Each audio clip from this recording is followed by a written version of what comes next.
Hello everyone, my name is Priyanshi Jain. Welcome back to my YouTube channel BLF Scientist. जैसा कि आप सब जानते हैं, हम आपके लिए एक नई सीरीज लेकर आए हैं, वो है KBS सीरीज। KBS मतलब कौन बनेगा साइंटिस्ट सीरीज। इस सीरीज का एपिसोड फर्स्ट मैं ऑलरेडी YouTube चैनल पे अपलोड कर चुकी हूँ। उस वीडियो के अंदर हमने बेसिक हेमाटोलॉजी के 10 MCQs को डिटेल में डिस्कस करा था। उस वीडियो पे आप लोगों ने काफी सपोर्ट और काफी अप्रिशिएट करा, थैंक यू सो मच। उस वीडियो का लिंक मैं आपको आई बटन में और डिस्क्रिप्शन बॉक्स में मेंशन कर दूंगी। आज आपके सामने है KBS सीरीज का एपिसोड सेकंड के अंदर हम बायोकेमिस्ट्री के 10 MCQs को डिटेल में डिस्कस करने वाले हैं। तो क्या आप सब तैयार हैं KBS खेलने के लिए, सॉरी साइंटिस्ट बनने के लिए? तैयार है ना? तो चलिए लेट्स स्टार्ट द वीडियो।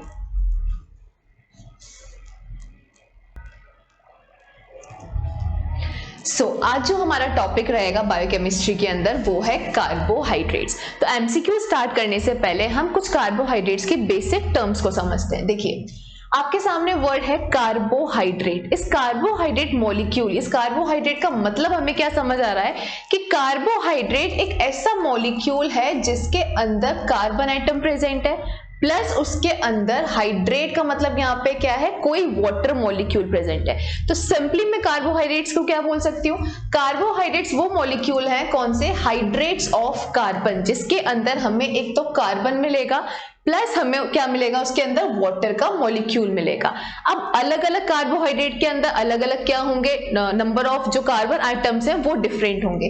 तो हमने यहाँ पे क्या लिख दिया, N। इसको किससे डिनोट कर दिया, N से, कि अलग अलग कार्बोहाइड्रेट के अंदर, कार्बोहाइड्रेट बेसिकली क्या है, उसके अंदर कार्बन है और उसके अंदर वाटर मॉलिक्यूल है, लेकिन डिफरेंट कार्बोहाइड्रेट्स के अंदर different number of carbon atoms होंगे। जैसे फॉर एग्जाम्पल अगर मैं यहाँ पे N की जगह रखती हूँ 6, तो 6 से आपका क्या फॉर्मूला बनेगा, C6H12 और O6। ये हम सब जानते हैं किसका फॉर्मूला है, कौन से कार्बोहाइड्रेट का फॉर्मूला है, ग्लूकोज का। ठीक है, तो आपके सामने ये दो ग्लूकोज के मॉलिक्यूल्स हैं जिसका फॉर्मूला क्या है, C6H12O6, और इस ग्लूकोज का फॉर्मूला भी क्या है, C6H12O6। ठीक है, तो कार्बोहाइड्रेट हमें समझ आ गया। अब यहाँ पे हम समझेंगे कि जब दो ग्लूकोज मॉलिक्यूल्स एक दूसरे के साथ बाइंड होते हैं, अटैच होते हैं, तो उनके बीच में कौन सा बॉन्ड होता है। देखो ये आपके सामने ग्लूकोज मॉलिक्यूल, ये आपके सामने सेकंड ग्लूकोज मॉलिक्यूल, दोनों का फॉर्मूला क्या है, C6H12O6। यहाँ पे आपने स्ट्रक्चर में देख लिया है, इसका भी फॉर्मूला क्या है, C6H12O6।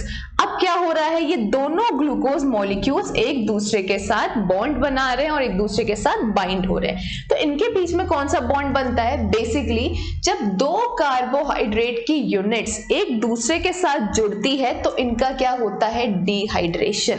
या फिर आप ये कह सकते हैं कि अगर मुझे दो कार्बोहाइड्रेट यूनिट्स को एक दूसरे के साथ अटैच करना है, बाइंड करना है, इनके बीच में कोई बॉन्ड बनाना है, तो मुझे वहां से क्या करना पड़ेगा, एक वाटर का मॉलिक्यूल निकालना पड़ेगा। मतलब मुझे उस रिएक्शन में क्या करना होगा, dehydration, removal of one water molecule. तो यहां से क्या निकलेगा, जब एक वाटर मॉलिक्यूल कैसे निकल रहा है, देखो यहां से तो OH जा रहा है और इस OH का क्या जा रहा है, H। तो बेसिकली टोटल कितने हो गए, H2O, दो हाइड्रोजन के एटम्स और एक ऑक्सीजन का एटम। जैसे ही यहां से H2O रिमूव होगा, अब यहाँ पे लेफ्ट मॉलिक्यूल कौन सा बचेगा, ऑक्सीजन का एटम बचेगा। तो इन दोनों के बीच में कॉमन कौन क्या रह जाएगा, एक ऑक्सीजन का एटम। ठीक है, ये कॉमन रह जाएगा। इस बॉन्ड को हम क्या बोलते हैं, ग्लाइकोसिडिक बॉन्ड। तो यहाँ पे हमने क्या समझा कि जब दो कार्बोहाइड्रेट यूनिट्स होंगी, इनका डिहाइड्रेशन होगा, एक वाटर मॉलिक्यूल यहाँ से रिमूव होगा, इनके बीच में एक ऑक्सीजन कॉमन रह जाएगा। इस बॉन्ड को हम क्या बोलेंगे, ग्लाइकोसिडिक बॉन्ड बोलेंगे, राइट। तो यहाँ पे हमने समझ लिया कि जब दो मॉलिक्यूल्स ग्लूकोज के, दो कार्बोहाइड्रेट यूनिट्स एक दूसरे के साथ अटैच होती हैं तो वहां पे क्या होता है, एक वाटर मॉलिक्यूल रिमूव होता है। अब क्वेश्चन आता है कि हम मोनोसेक्राइड्स किसको बोलते हैं। देखो मोनो का मतलब यहाँ पे क्या है, सिंगल। मोनो मतलब क्या होता है, वन यूनिट। सेक्राइड्स किसको बता रहा है, यहाँ पे रिप्रेजेंट कर रहा है कार्बोहाइड्रेट को। तो मोनोसेक्राइड का मतलब क्या है, ऐसी कार्बोहाइड्रेट यूनिट जो सिर्फ सिंगल है, उसके साथ कोई दूसरी कार्बोहाइड्रेट यूनिट अटैच नहीं है।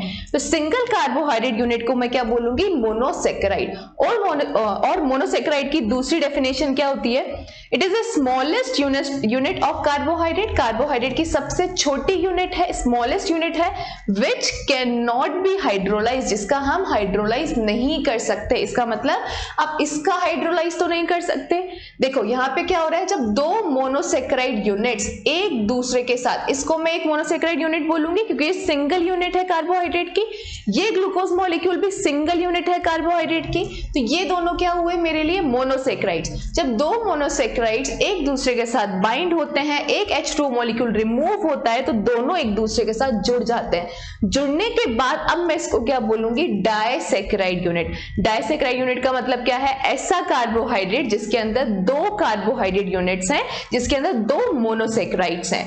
अब यहाँ पे आपने डेफिनेशन में क्या देखा कि मोनोसेक्राइड को हम फर्दर हाइड्रोलाइज नहीं कर सकते, वो तो हमें समझ आ रहा है कि हम इसका हाइड्रोलाइज नहीं कर सकते। लेकिन जब हम डाइसेक्राइड का क्या करेंगे, हाइड्रोलाइज, तो ये किसके अंदर टूटेगा, दो मोनोसेक्राइड्स के अंदर। कैसे टूटेगा, ये रिएक्शन तो आपने फॉरवर्ड में समझ ली, लेकिन अगर इस रिएक्शन को मैं क्या कर दूं, रिवर्स डायरेक्शन में, तो रिवर्स आपको क्या समझाएगी कि अगर मेरे सामने एक डाइसेक्राइड यूनिट है, यहाँ पे मैं एक H2O मॉलिक्यूल को ऐड कर देती हूँ, मतलब मैं यहाँ पे क्या करती हूँ, हाइड्रेशन, ठीक है। अगर मैं हाइड्रेशन करती हूँ, एक H2O मॉलिक्यूल को ऐड करती हूँ, तो ऐड करने से क्या होगा, इस H2O से मुझे क्या मिलेगा, एक तो OH मिलेगा और एक H मॉलिक्यूल मिलेगा, ठीक है। H किसके साथ जुड़ जाएगा, इस ऑक्सीजन के साथ, और यहाँ पे OH बॉन्ड बन जाएगा।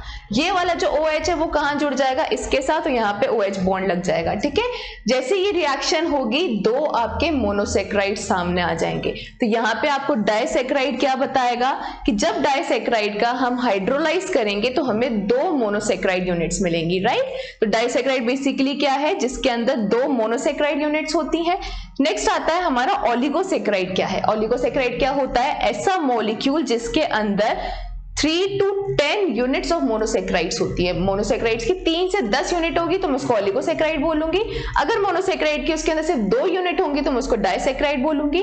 और अगर 10 यूनिट से ज्यादा मोनोसेक्राइड्स हैं तो हम उसको क्या बोलेंगे, पॉलीसेक्राइड्स, ठीक है। अब यहाँ पे आपका डाइसेक्राइड होमो भी हो सकता है, हेट्रो भी हो सकता है। होमो और हेट्रो का मतलब क्या है, होमो मतलब ये है कि डाइसेक्राइड यूनिट में मैंने ये तो बोला कि 2 मोनोसेक्राइड्स है, लेकिन वो दोनों मोनोसेक्राइड यूनिट सेम भी हो सकती है। जैसे फॉर एग्जांपल आपका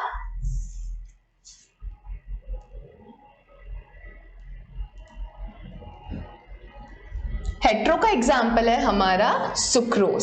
सुक्रोज एक ऐसा डाइसेक्राइड यूनिट है जिसके अंदर क्या है, ग्लूकोज और गैलेक्टोज, ठीक है। तो होमो का एग्जाम्पल क्या है आपका, जिसके अंदर हमें क्या मिलेंगी, 2 ग्लूकोज की यूनिट्स। ऐसा कौन सा एग्जाम्पल है, जल्दी से आप मुझे कमेंट सेक्शन में बताइए कि ऐसा कौन सा डाइसेक्राइड है जिसके अंदर हमें 2 ग्लूकोज मॉलिक्यूल्स मिलते हैं और वो हमारा एक डाइसेक्राइड है।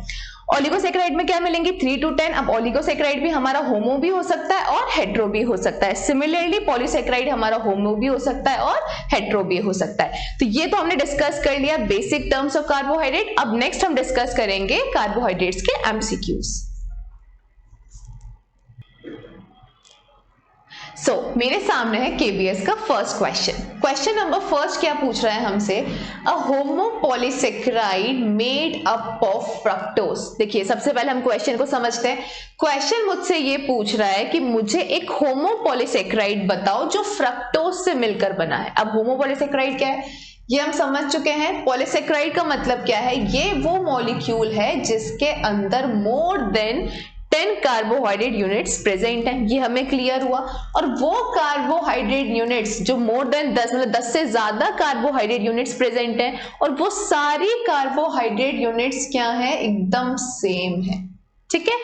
कौन सी है वो, फ्रक्टोज। तो क्वेश्चन सिंपली मुझसे क्या पूछ रहा है कि मुझे वो कार्बोहाइड्रेट, वो टाइप ऑफ कार्बोहाइड्रेट बताओ जिसके अंदर, वो मॉलिक्यूल का नाम बताओ जिसके अंदर मोर देन 10 यूनिट्स प्रेजेंट हैं, वो सारे यूनिट्स सेम हैं और वो किसकी हैं, फ्रक्टोज की हैं, ठीक है। तो ऑप्शंस क्या है हमारे सामने, ग्लाइकोजन, डेक्स्ट्रीन, सेल्यूलोज और इनुलिन। इन चारों में से वो कौन सा कार्बोहाइड्रेट है, वो कौन सी शुगर है। सबसे पहले हम समझते हैं इन चारों शुगर्स में डिफरेंस क्या है। सबसे पहले आपके सामने है ऑप्शन ए ग्लाइकोजन। ग्लाइकोजन क्या है? एक वो शुगर है जिसके अंदर काफी सारे ग्लूकोज के यूनिट्स अटैच्ड होती है, ठीक है। तो यहाँ पे ग्लाइकोजन आपको क्या बता रहा है कि ग्लाइकोजन भी एक होमोपॉलीसेकेराइड है, इसके अंदर भी सारी सेम यूनिट्स हैं और मोर देन 10 यूनिट्स प्रेजेंट है। लेकिन यहाँ पे कौन सी यूनिट प्रेजेंट है, कौन से टाइप का कार्बोहाइड्रेट प्रेजेंट है? ग्लूकोज प्रेजेंट है। और क्वेश्चन मुझे किसके लिए पूछ रहा है? फ्रक्टोज के लिए। तो हमारा ऑप्शन ए क्या हो गया?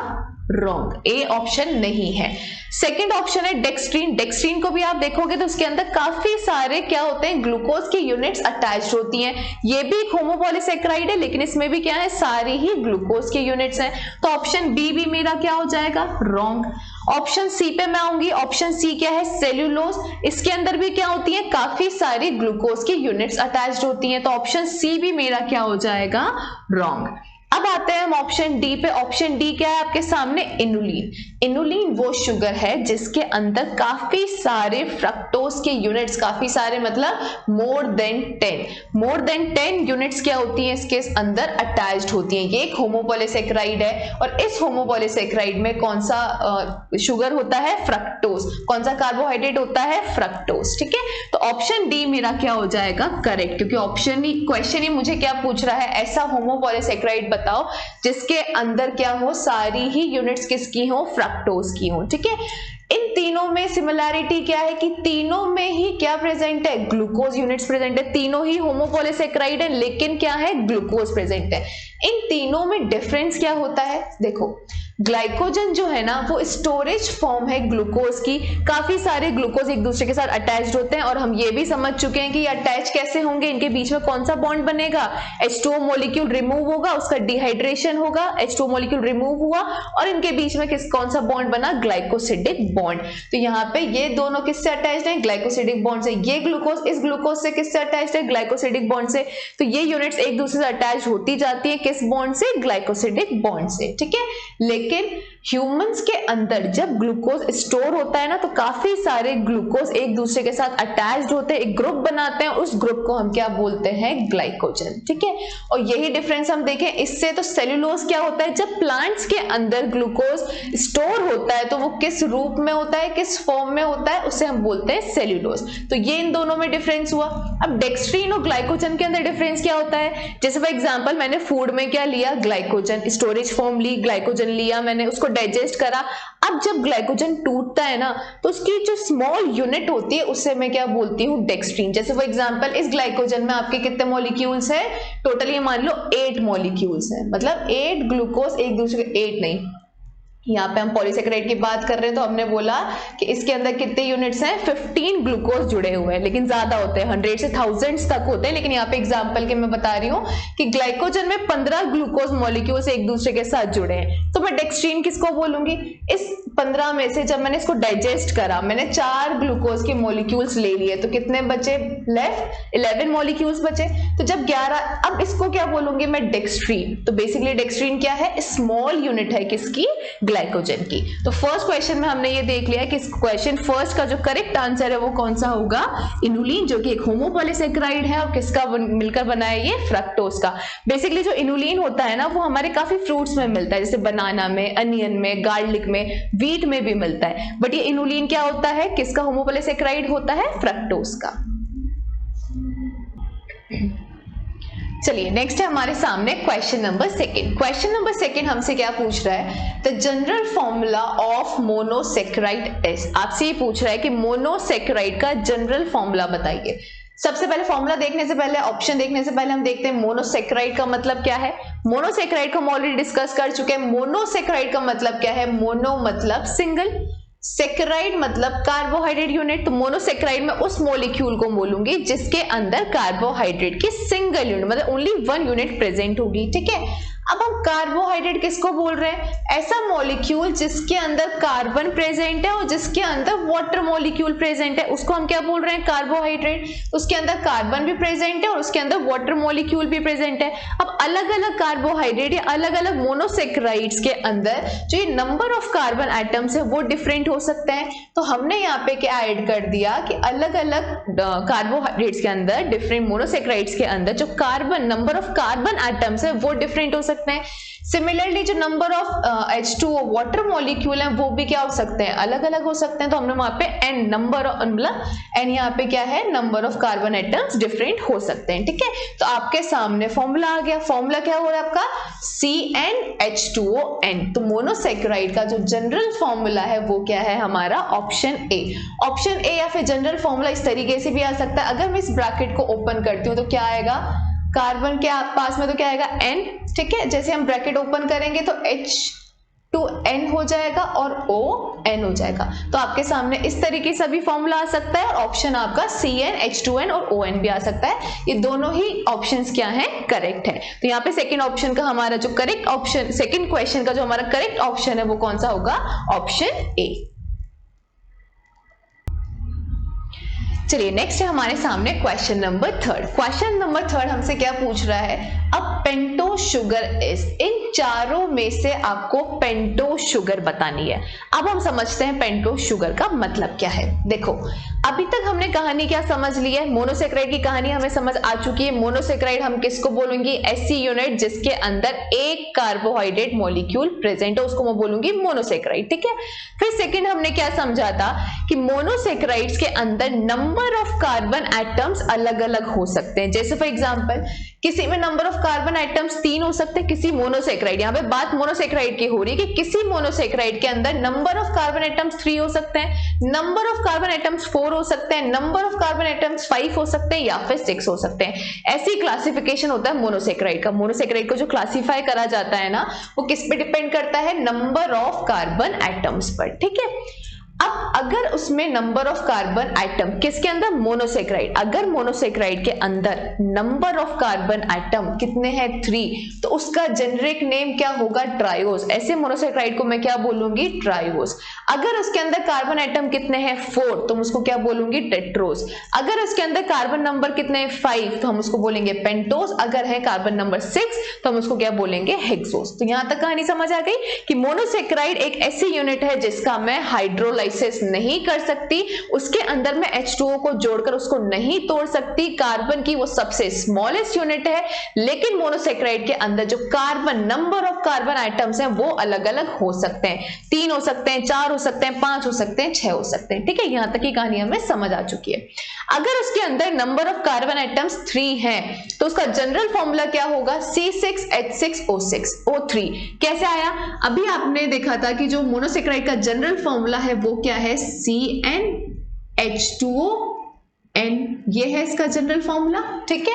अगर मैं यहाँ पे n की जगह क्या रख देती हूँ, कार्बन नंबर आइटम्स कितने, 3, तो यहाँ पे मैंने 3 रख दिया। 3 रखते ही फॉर्मूला क्या निकला, C3H6O3, ठीक है। अगर मैंने यहाँ पे नंबर ऑफ कार्बन आइटम कितना रख दिया 4, तो फॉर्मूला क्या निकलेगा, C4H8O4, ठीक है। अगर रख दिया 5 तो फॉर्मूला क्या निकलेगा, C5। कहाँ रखना है आपको नंबर ऑफ कार्बन आइटम, इस फॉर्मूला में, n की जगह। n की जगह अगर मैं 5 रख देती हूँ तो क्या बनेगा, C5H10, क्योंकि 2 into 5 कितना हो जाएगा 10 और O का 5, तो C5H10O5। सेम 6 है तो C6H12O6, ठीक है। तो यहां तक की टेबल हमें समझ आ गई फॉर्मूला तक। अब हम आते हैं कि आपके सामने अगर मोनोसेक्राइड यूनिट है, ऐसी मोनोसेक्राइड यूनिट जिसके अंदर 3 कार्बन एटम्स हैं, उसके एग्जांपल्स कौन कौन से हैं, ग्लिसरॉल्डिहाइड और डाइहाइड्रोक्सी एसीटोन, ठीक है। ये दोनों एग्जांपल्स किसके हैं, मेरे ट्रायोस के। लेकिन इन दोनों में डिफरेंस क्या है, दोनों में सिमिलैरिटी क्या है कि दोनों के अंदर कार्बन एटम्स 3 हैं, दोनों का जनरल फॉर्मूला C3H6O3 है। लेकिन दोनों में डिफरेंस क्या है, दोनों में ये डिफरेंस है कि ग्लिसरॉल्डिहाइड में जो फंक्शनल ग्रुप होगा वो कौन सा होगा, एल्डोज। एल्डोज मतलब यहाँ पे फंक्शनल ग्रुप होगा आपका एल्डिहाइड CHO, मतलब इसके स्ट्रक्चर में आपको जो फंक्शनल ग्रुप मिलेगा वो कौन सा मिलेगा, CHO। और आपका जो डाइहाइड्रोक्सी एसीटोन है, यहाँ पे जो फंक्शनल ग्रुप मिलेगा वो हमें कौन सा मिलेगा, कीटोन, C+O, ठीक है। ये है इन दोनों में डिफरेंस। तो ऐसी यूनिट जिसके अंदर एल्डिहाइड ग्रुप होगा उसको हम क्या बोल देंगे, एल्डोसिस, और ऐसी यूनिट जिसके अंदर कीटोन ग्रुप होगा उसको हम क्या बोलेंगे, कीटोसिस, ठीक है। अब आते हैं नेक्स्ट एग्जांपल पे। ये है कार्बन नंबर आइटम कितने हैं 4, इसको हम बोल रहे हैं टेट्रोज का जनरल फॉर्मूला हम समझ लिए। इसके एग्जांपल्स कौन से हैं, इरिथ्रोज और इरिथ्रियोलोज। इरिथ्रोज और इन दोनों में डिफरेंस क्या होगा, इरिथ्रो अगर उसमें एल्डिहाइड ग्रुप प्रेजेंट है तो हम उसको बोलेंगे इरिथ्रोज, और अगर उसमें फंक्शनल ग्रुप कीटोन प्रेजेंट है उसको मैं क्या बोलूंगी, इरिथ्रियोलोज। अब आओ नेक्स्ट पे, यहां तक हमें कहानी समझ आ गई। अगर ऐसी यूनिट जिसमें नंबर ऑफ कार्बन आइटम्स 5 है, जिसका जनरल फॉर्मूला C5H10O5 है, लेकिन उसके अंदर एल्डिहाइड ग्रुप प्रेजेंट है तो उसको हम बोलेंगे राइबोज, और अगर उसके अंदर कीटोन ग्रुप प्रेजेंट है तो उसको मैं क्या बोलूंगी, राइबोलोज। नेक्स्ट उस पे आते हैं हम, हेक्सोज C6H12O6, इसके एग्जांपल्स क्या है, ग्लूकोज और फ्रक्टोज। ये तो हम सब जानते हैं कि ग्लूकोज में जो फंक्शनल ग्रुप है वो है एल्डिहाइड, और फ्रक्टोज में जो फंक्शनल ग्रुप है वो क्या है, मेरा कीटोन। ठीक है, अब आते हैं हम क्वेश्चन पे और उसके ऑप्शंस पे। क्वेश्चन मुझे पूछ रहा है एक पेंटोज शुगर बताओ, इनमें से पेंटोज शुगर कौन सी है। अब मैं आती हूँ ऑप्शन डी पे, क्या है, इरिथ्रोज। इरिथ्रोज क्या है, जिसके अंदर कितनी कार्बन आइटम्स है, 4, तो मैं इसको क्या बोलूंगी, टेट्रोज। मैं इसको पेंटोज नहीं बोलूंगी, ये क्या है, टेट्रोज। और इसके अंदर कौन सा फंक्शनल यूनिट है, एल्डिहाइड। फंक्शनल ग्रुप कौन सा है, एल्डिहाइड। तो ऑप्शन डी मेरा क्या हो जाएगा, इनकरेक्ट, क्योंकि इसमें कार्बन आइटम्स कितने हैं, 4, और यहाँ पे पूछा गया है ऐसी शुगर बताओ जिसमें कार्बन आइटम्स है 5, तो ऑप्शन डी हो गया मेरा रॉन्ग। अब आते हैं हम सुक्रोज की। सुक्रोज की कहानी क्या है कि सुक्रोज एक डाइसेक्राइड है। डाइसेक्राइड मतलब 2 मोनोसेक्राइड यूनिट से जुड़कर मिला है, तो यहाँ पे तो इसका ऑप्शन ही नहीं आता। यहाँ पे बात ही किसकी हो रही है, मोनोसेक्राइड की। लेकिन हम समझते हैं सुक्रोज क्या है, सुक्रोज एक डाइसेक्राइड है, 2 मोनोसेक्राइड यूनिट से मिलकर बना है। कौन कौन सी मोनोसेक्राइड यूनिट्स, एक तो ग्लूकोज और एक फ्रक्टोज। ग्लूकोज का फॉर्मूला मुझे पता है C6H12O6, फ्रक्टोज का मुझे पता है C6H12O6, तो सुक्रोज का फॉर्मूला क्या होता है, C12H24O12। ठीक है, तो यहाँ पे पेंटोज की बात हो रही है, तो ये ऑप्शन भी हमारा क्या हो जाएगा, इनकरेक्ट। फिर आते हैं हम ऑप्शन बी पे, ग्लूकोज। ग्लूकोज का तो हमें पता ही है, इसमें कार्बन आइटम्स कितने होते हैं, 6, ये क्या है, एक हेक्सोज, एक पेंटोज नहीं है। अब आते हैं हम ऑप्शन ए पे। ऑप्शन ए क्या है आपका, राइबोलोज। राइबोलोज बेसिकली क्या है, एक पेंटोज शुगर, इसमें नंबर ऑफ कार्बन आइटम्स 5 है, और इसके अंदर कौन सा फंक्शनल ग्रुप है, कीटोन। कीटोन फंक्शनल ग्रुप है, इसलिए राइबोलोज को कीटो पेंटोज भी कहा जाता है। और क्वेश्चन अगर आपका आता है कीटो पेंटोज के नाम से, तो भी वो क्या है आपका, राइबोलोज, क्योंकि इसमें नंबर ऑफ कार्बन आइटम्स 5 है, इसलिए पेंटोज, और इसके अंदर फंक्शनल यूनिट कौन सी है, फंक्शनल ग्रुप कौन सा है, कीटोन, इसलिए कीटो पेंटोज। बेसिकली राइबोलोज क्या है, हमारा जो HMP पाथवे होता है ना, हेक्सो मोनोफॉस्फेट पाथवे, उसके अंदर एक इंटरमीडिएट बनता है, लेकिन इसके अंदर जो कार्बन आइटम्स है वो कितने होते हैं, 5, और जो फंक्शनल ग्रुप होता है वो कौन सा होता है, कीटोन। तो यहाँ पे इस क्वेश्चन में हमारा करेक्ट ऑप्शन कौन सा होगा, ऑप्शन ए, राइबोलोज। चलिए नेक्स्ट है हमारे सामने क्वेश्चन नंबर 4। क्वेश्चन नंबर 4 हमसे क्या पूछ रहा है, a trio sugar having aldehyde group. आपसे एक ऐसी शुगर पूछ रहा है जो क्या है, ट्रायोज, मतलब उसमें carbon, number of carbon atoms क्या है, 3। ठीक है, ऑप्शंस देखते हैं हम। ऑप्शन में क्या क्या है, dihydroxy acetone, ribose, fructose and glyceraldehyde. अब इसमें से हमें ये पता है राइबोज तो नहीं हो सकती क्योंकि इसमें कार्बन आइटम्स कितने हैं, 5। यहाँ पे हमें पता है फ्रक्टोज नहीं हो सकती क्योंकि इसमें भी कार्बन आइटम्स कितने हैं, 6। हमें क्वेश्चन में क्या पूछा है, ऐसी शुगर बताओ जिसमें कार्बन आइटम्स कितने हैं, 3। तो ना राइबोज है ना फ्रक्टोज है। अब ऑप्शन बचता है आपके सामने ए और डी, दोनों ही डाइहाइड्रोक्सी एसीटोन और ग्लिसरॉल्डिहाइड, दोनों ही क्या है हमारी ट्रायो शुगर। दोनों में ही क्या होते हैं, नंबर ऑफ आइटम्स 3 होते हैं। ठीक है, लेकिन क्वेश्चन ने आपके सामने क्या जोड़ दिया है, ऐसी ट्रायो शुगर जिसपे कौन सा फंक्शनल ग्रुप हो, एल्डिहाइड। तो ऐसी ट्रायो शुगर कौन सी है हमारी, ग्लिसरॉल्डिहाइड। यहाँ पे हमारा करेक्ट ऑप्शन कौन सा हो जाएगा, डी। अगर क्वेश्चन पूछता सिर्फ ट्रायोस पर तो आपको डाइहाइड्रोक्सी एसीटोन भी हो सकता है और ग्लिसरॉल्डिहाइड भी हो सकता है, लेकिन क्वेश्चन ये पूछा है कि ट्रायोस तो है लेकिन एडिशनली उसमें क्या उसने ऐड कर दिया है, उसमें फंक्शनल ग्रुप कौन सा है, एल्डिहाइड। अगर मैं यहाँ पे क्वेश्चन को बदल देती हूँ, मैं आपके सामने यहाँ लिख देती हूँ having ketone group. Trio sugar तो है लेकिन कौन सा ग्रुप है उसके ऊपर, कीटोन, तो फिर करेक्ट ऑप्शन कौन सा हो जाता है आपका, ऑप्शन ए, और ये हो जाता है आपका इनकरेक्ट। ठीक है, लेकिन क्वेश्चन ने क्या पूछा है, ऐसी शुगर बताओ जिसपे कौन सा ग्रुप है, एल्डिहाइड। तो हमारा ऑप्शन डी क्या है यहाँ पे करेक्ट, और ऑप्शन ए क्या है हमारा यहाँ पे इनकरेक्ट। चलिए नेक्स्ट है हमारे सामने क्वेश्चन नंबर 5। क्वेश्चन नंबर 5 हमसे क्या पूछ रहा है, maltose can be form by hydrolysis of. Question आपसे ये पूछ रहा है कि माल्टोज मुझे बनाना है और इन तीनों में से स्टार्च, डेक्स्ट्रीन और ग्लाइकोजन, इन तीनों में से मैं किसका हाइड्रोलाइसिस करूं जिससे मुझे माल्टोज मिल सके, या फिर इन तीनों का मैं हाइड्रोलाइसिस करूंगी तो क्या मुझे माल्टोज मिल पाएगा। ठीक है, उसके लिए हम ऑप्शन समझने से पहले हम समझते हैं कि माल्टोज क्या है। देखिए, माल्टोज एक डाइसैकेराइड यूनिट है। डाइसैकेराइड यूनिट का मतलब क्या है, माल्टोज दो मोनोसैकेराइड से मिलकर बनती है।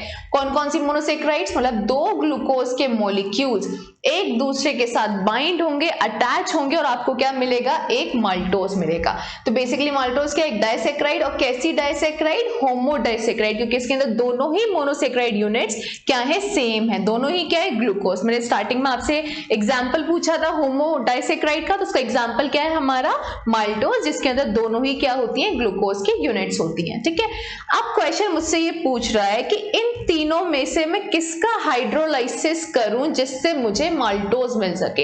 अब यहाँ पे हाइड्रोलाइसिस का मतलब क्या हो रहा है, हाइड्रोलाइसिस का मतलब क्या है कि मैं मतलब वाटर मॉलिक्यूल को ऐड कर रही हूँ और बॉन्ड को तोड़ रही हूँ। कौन सा बॉन्ड, ग्लाइकोसिडिक बॉन्ड। देखो यहाँ पे जब दो ग्लूकोज एक दूसरे के साथ अटैच हुए हैं तो इन दोनों के बीच में बॉन्ड कौन सा बना है, ग्लाइकोसिडिक बॉन्ड। ठीक है, तो क्वेश्चन आपसे ये पूछ रहा है कि यहाँ पे मैं अगर वाटर मॉलिक्यूल को ऐड करती हूं तो क्या मुझे यहाँ पे माल्टोज मिल पाएगा। तो सबसे पहले हम ऑप्शन देखते हैं, ए ऑप्शन है आपका स्टार्च। स्टार्च देखो किससे मिलकर बना होता है, glucose glucose glucose glucose. Starch भी क्या है, एक आपका पॉलीसेकेराइड, होमो पॉलीसेकेराइड। किससे मिलकर बना होता है, काफी सारी ग्लूकोज की यूनिट्स। और स्टार्च बेसिकली कहाँ क्या है, स्टोरेज फॉर्म ऑफ ग्लूकोज है, किसके अंदर, प्लांट्स के अंदर। तो इसके अंदर भी क्या है, काफी सारी ग्लूकोज की यूनिट्स जुड़ी हुई हैं। अगर मैं हाइड्रोलाइसिस करना स्टार्ट करती हूँ, यहाँ पे मैंने H2O जोड़ा तो ये ग्लाइकोसिडिक बॉन्ड टूट जाएगा, यहाँ पे H2O जोड़ूंगी तो ये ग्लाइकोसिडिक बॉन्ड टूटेगा, ये भी टूटेगा, ये भी टूटेगा। आपने क्या करे, काफी सारे ग्लाइकोसिडिक बॉन्ड तोड़ दिए और एट लास्ट आपने इसको कैसा छोड़ा, यहाँ पे सिर्फ दो मोनोसेकेराइड मतलब दो ग्लूकोज के यूनिट प्रेजेंट है। तो हाँ, ऑप्शन ए क्या होगा करेक्ट, कि मुझे दो ग्लूकोज यूनिट्स या फिर एक माल्टोज मुझे स्टार्च से मिल सकता है अगर मैं स्टार्च का क्या करूं, हाइड्रोलाइसिस। सेकेंड ऑप्शन पे आते हैं डेक्स्ट्रीन। डेक्स्ट्रीन का भी अगर मैं हाइड्रोलाइसिस करती जा रही हूँ ग्लाइकोसिडिक बॉन्ड तोड़ती जा रही हूँ तो एट लास्ट एक ऐसी स्टेज आ सकती है जिसमें सिर्फ दो ग्लूकोज की यूनिट जुड़ी हो, आ सकती है। डेक्स्ट्रीन भी हमें क्या दे सकता है, एक माल्टोज दे सकता है, तो डेक्स्ट्रीन भी क्या होगा करेक्ट, स्टार्च भी क्या होगा करेक्ट। ग्लाइकोजन भी क्या है, काफी सारी ग्लूकोज की यूनिट्स है, तो ये भी सेम वही केस है। अगर मैं हाइड्रोलाइसिस करती जाऊं, ग्लाइकोसिडिक बॉन्ड तोड़ती जाऊं तो एट लास्ट एक ऐसी स्टेज आएगी जब मुझे दो ग्लूकोज की यूनिट्स मिलेगी, मतलब एक माल्टोज मिलेगा, तो ग्लाइकोजन भी मुझे माल्टोज दे सकता है। तो यहाँ पे करेक्ट ऑप्शन कौन सा होगा, स्टार्च भी हमें माल्टोज प्रोवाइड कर सकता है अगर हम हाइड्रोलाइसिस करें स्टार्च का। तो अगर मैं डेक्स्ट्रीन का हाइड्रोलाइसिस करूं तो भी मुझे माल्टोज मिल सकता है, अगर मैं ग्लाइकोजन का हाइड्रोलाइसिस करूं तो भी मुझे माल्टोज मिल सकता है। तो यहाँ पे करेक्ट ऑप्शन क्या होगा, option D, all of the above.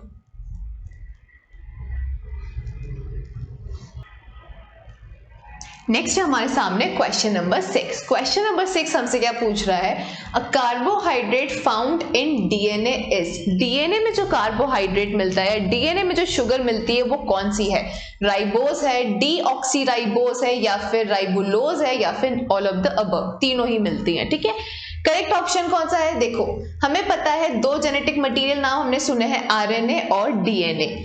RNA में जो शुगर प्रेजेंट होती है ना वो कौन सी है, राइबोस। और राइबोस शुगर कौन सी वो हम समझ चुके हैं, राइबोस एक पेंटोस शुगर है जिसमें 5 कार्बन आइटम्स है प्लस इसके अंदर फंक्शनल ग्रुप कौन सा है, एल्डिहाइड, उसको हम क्या बोलते हैं, राइबोस। और राइबोस शुगर किस में मिलती है हमें, आरएनए के अंदर। ठीक है, इस राइबोस में से अगर मैं एक ऑक्सीजन एटम हटा देती हूं तो अब मैं उसको क्या बोलूंगी, डीऑक्सी। डीऑक्सी मतलब यहां से आपने ऑक्सीजन को रिमूव कर दिया राइबोस में से, तो ये क्या कहलाएगा आपका, डीऑक्सी राइबोस। दोनों में डिफरेंस समझ आया, आरएनए में और डीएनए में डिफरेंस क्या है। आरएनए की फुल फॉर्म देखो क्या है, राइबो न्यूक्लिक एसिड, और डीएनए की फुल फॉर्म क्या होती है, deoxy ribo nucleic acid. Ribo nucleic acid और राइबो न्यूक्लिक एसिड यहाँ सेम है, इससे वर्ड कौन सा जुड़ जाता है, डीऑक्सी। यहाँ पे डीऑक्सी का मतलब क्या होता है कि राइबोज, इस आरएनए के अंदर राइबोज शुगर होती है, इस राइबोज की वजह से इसका नाम क्या है, राइबोन्यूक्लिक एसिड।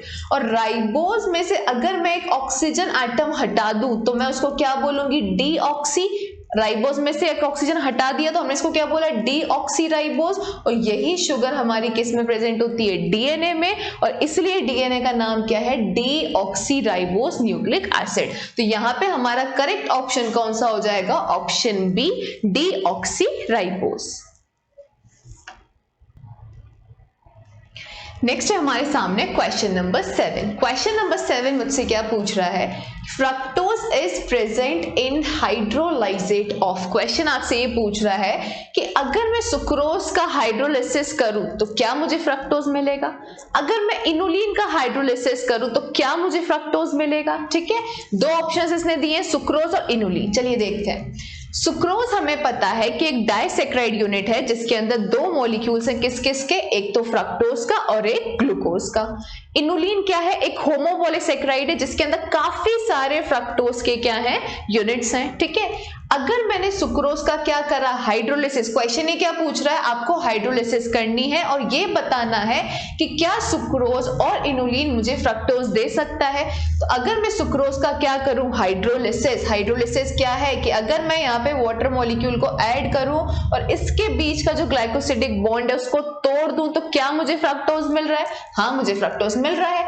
एक मॉलिक्यूल तो ग्लूकोज का मिल रहा है और एक मॉलिक्यूल किसका मिल रहा है, फ्रक्टोज का मिल रहा है। तो यहाँ पे क्वेश्चन ने पूछा फ्रक्टोज के लिए, तो ये जो आपका सुक्रोज है वो क्या हो जाएगा, करेक्ट, कि हाँ मुझे यहाँ पे फ्रक्टोज मिल रहा है। अब आते हैं हम इनुलिन पे।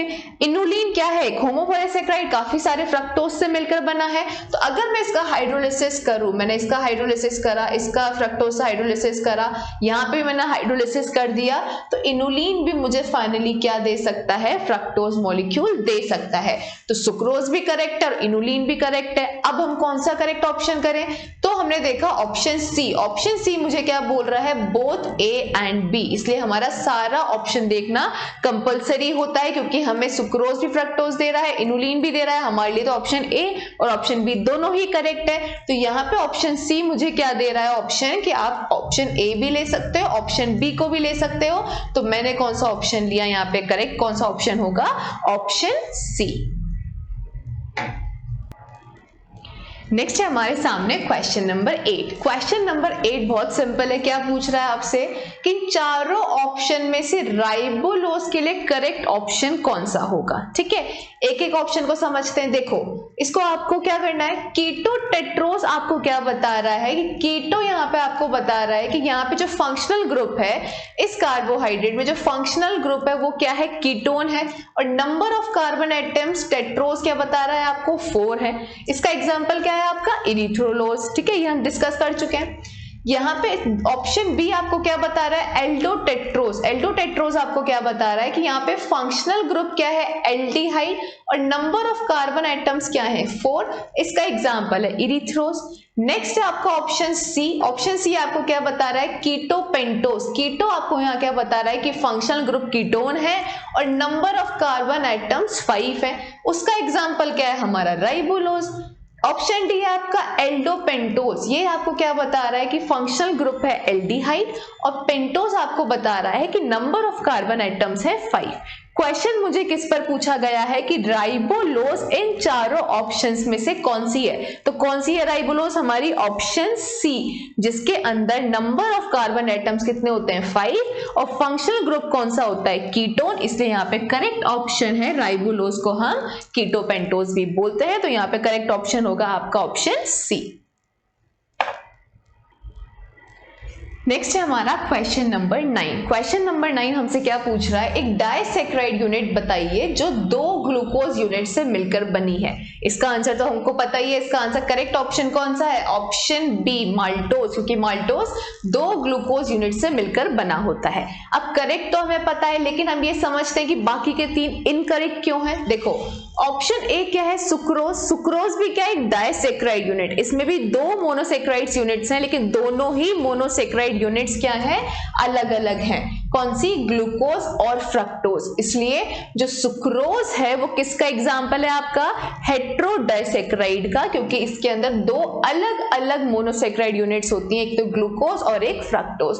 तो ऑप्शन ए क्या है मेरा, इनकरेक्ट, क्योंकि ऑप्शन क्वेश्चन ने क्या पूछा है, ऐसा डाइसेक्राइड बताओ जो दो ग्लूकोज यूनिट से मिलकर बनाओ, ठीक है। माल्टोज क्या है आपका, माल्टोज किसका एग्जांपल है आपका, होमोडाइसेक्राइड का। डाइसेक्राइड तो है, दो कार्बोहाइड्रेट की यूनिट्स हैं लेकिन दोनों ही सेम है, दोनों ही क्या है, ग्लूकोज। तो यहाँ पे ऑप्शन बी क्या है मेरा करेक्ट। ऑप्शन डी क्या है आपका, लैक्टोज। लैक्टोज में बेसिकली क्या होती है, ये भी एक डाइसेक्राइड यूनिट है लेकिन इसमें एक ग्लूकोज का मॉलिक्यूल होता है और एक क्या होती है, गैलेक्टोज। तो यहाँ पे ऑप्शन सी भी मेरा क्या हुआ, इनकरेक्ट। ऑप्शन डी है आपका डेक्स्ट्रीन। डेक्स्ट्रीन में देखो सारी ही ग्लूकोज यूनिट्स होती हैं, जैसे इसमें भी सारी, माल्टोज में भी ग्लूकोज यूनिट्स है ना, इसमें भी सारी ग्लूकोज यूनिट्स होती हैं लेकिन ये क्या है, एक पॉलीसेक्राइड। इसमें ग्लूकोज की यूनिट्स मोर देन 10 होती है और इसके अंदर ग्लूकोज की यूनिट सिर्फ कितनी होती है, 2। अगर 2 ग्लूकोज की यूनिट्स हैं तो मैं उसको क्या बोलूंगी, माल्टोज। और अगर मोर देन 10 यूनिट्स हैं ग्लूकोज की तो वो क्या क्या है आपके, स्टार्च है, सेल्यूलोज है, डेक्स्ट्रीन है। तो यहाँ पे डेक्स्ट्रीन भी क्या हो जाएगा आपका, इनकरेक्ट। यहाँ पे करेक्ट ऑप्शन कौन सा है हमारा, ऑप्शन बी, माल्टोज। नेक्स्ट है हमारे सामने क्वेश्चन नंबर 10। क्वेश्चन नंबर 10 आपसे क्या पूछ रहा है, a carbohydrate found in milk. Milk के अंदर जो कार्बोहाइड्रेट मिलता है उसका नाम क्या है। ऑप्शंस क्या है, लैक्टोज, सुक्रोज, इनुलिन और ग्लूकोज, ठीक है। तो इन चारों में से करेक्ट ऑप्शन कौन सा है हमारा, ऑप्शन ए, लैक्टोज। लैक्टोज हमें पता है क्या है, एक डाइसेक्राइड। कैसी डाइसेक्राइड, हेट्रोडाइसेक्राइड, जिसके अंदर एक ग्लूकोज का मॉलिक्यूल है और एक गैलेक्टोज का मॉलिक्यूल है। और ये जो शुगर है वो सिर्फ कहाँ हमें मिलती है, मिल्क के अंदर, इसलिए हम इसको क्या बोलते हैं, मिल्क शुगर। तो इसका करेक्ट ऑप्शन कौन सा होगा, ऑप्शन ए, लैक्टोज। अगर हम बात करें सुक्रोज की, तो सुक्रोज मेनली हमें किस में मिलती है, ये भी क्या है, एक हेट्रोडाइसेक्राइड जो आपकी ग्लूकोज और एक फ्रक्टोज से मिलकर बनी है। तो सुक्रोज हमें बेसिकली कहाँ मिलती है, शुगर कैन के अंदर, हनी के अंदर और काफी अदर एग्जांपल्स भी हैं। ऑप्शन सी था आपका इनुलिन। इनुलिन बेसिकली क्या है आपका, होमोपॉलीसेक्राइड, किससे मिलकर बना है, फ्रक्टोज से। इसके जो रिच सोर्सेज है वो कौन कौन से हैं, अनियन, गार्लिक, बनाना, वीट एक्सेट्रा, मतलब काफी अदर एग्जांपल्स भी हैं। ऑप्शन डी है आपका ग्लूकोज। ग्लूकोज हमें पता ही है क्या है, एक मोनोसेक्राइड और मोस्ट कॉमनली काफी चीजों में पाया जाता है, जैसे कि आपके fruits, wheat, beans, grains, almonds etcetera, मतलब काफी अदर एग्जांपल्स भी हैं इसके। तो यहाँ पे जो करेक्ट ऑप्शन है, जो मिल्क शुगर है, वो कौन सी है आपकी, लैक्टोज।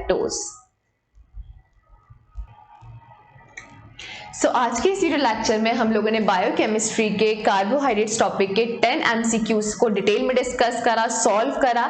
आई होप आपको ये एमसीक्यूज इजीली समझ आए होंगे। So yeah this is all about this video lecture. If you like this video, please like, share and subscribe to my YouTube channel. Thank you so much for watching.